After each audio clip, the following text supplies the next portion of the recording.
एक बार एक गांव में एक बूढ़ा रहता था जिसका नाम था मोहन। वह तरह तरह के अचार बनाकर बेचता था। मोहन का स्वभाव बहुत ही मददगार और अच्छा था। उस गांव में कोई अचार वाला नहीं था, जिसके चलते कुछ ही दिनों में मोहन का व्यापार बढ़ने लगा और कुछ दिनों बाद उसने अपने घर के बाहर एक नई दुकान लगाई, जहां से वह अचार बेचने लगा। रोज की तरह मोहन अपनी दुकान में अचार बेच रहा था। तब वहीं पर एक रामू नाम का एक व्यक्ति आया।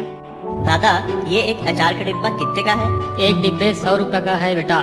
ठीक है, मुझे एक डब्बा आम का अचार चाहिए। फिर मोहन ने उसे आम के अचार का डिब्बा दिया। फिर रामू ने मोहन को 200 रुपए दिए और मोहन ने 200 रुपए को अपने गले में रखे और मोहन ने रामू को 100 रुपए वापस किए। रामू ने देखा कि मोहन का गल्ला पैसों से भरा है। मोहन के गले में बहुत पैसे हैं।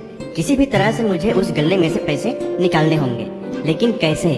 रामू ने सोचा कि मैं मोहन से पानी मांगता हूँ। फिर मोहन गल्ला को खुला छोड़कर रामू के लिए पानी लेने चला गया। मोहन के आने से पहले मुझे उस गले में से पैसे निकाल लेने चाहिए। जैसे ही रामू ने गले की तरफ हाथ बढ़ाया, तभी मोहन वापस आ गया।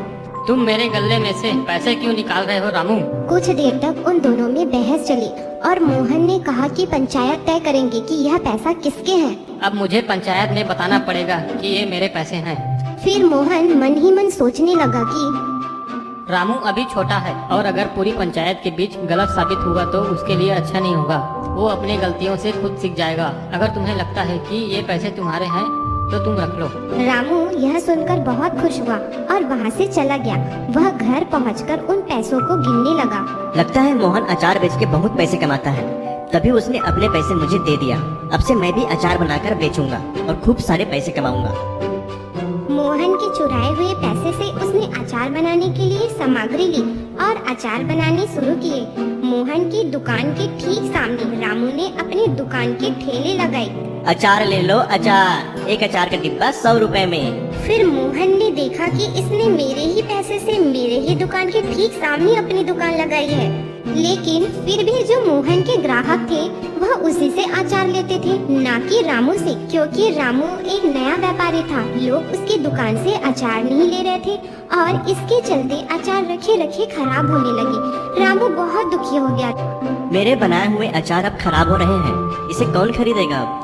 ऐसा ही बहुत दिनों तक चलता रहा और रामू का व्यापार बंद हो गया। रामू के पास खाने के लिए कुछ भी पैसे नहीं थे। वह दुख में सारा दिन ही दुकान पर बैठा रहता था। मोहन यह सब देख रहा था।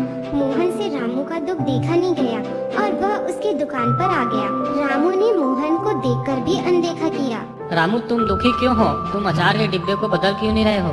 फिर रामू ने मोहन को पूरी बात बताई।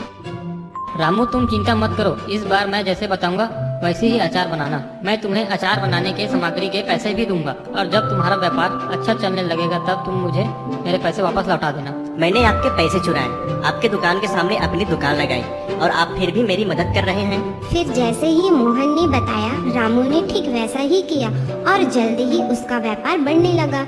रामू ने मोहन के सारे पैसे वापस लौटा दिए। अब हर काम ईमानदारी से करना रामू। आपके अच्छाई के कारण आज मैं अच्छे से व्यापार कर रहा हूँ। आज से मैं आपकी मदद करूंगा और आसपास के गांव में भी अचार को प्रसिद्ध कर दूंगा। मोहन ने रामू की बात मानी और उनका अचार आसपास के गांव में बहुत प्रसिद्ध हुआ। इससे उन दोनों का बहुत फायदा हुआ और वे दोनों हंसी खुशी रहने लगे।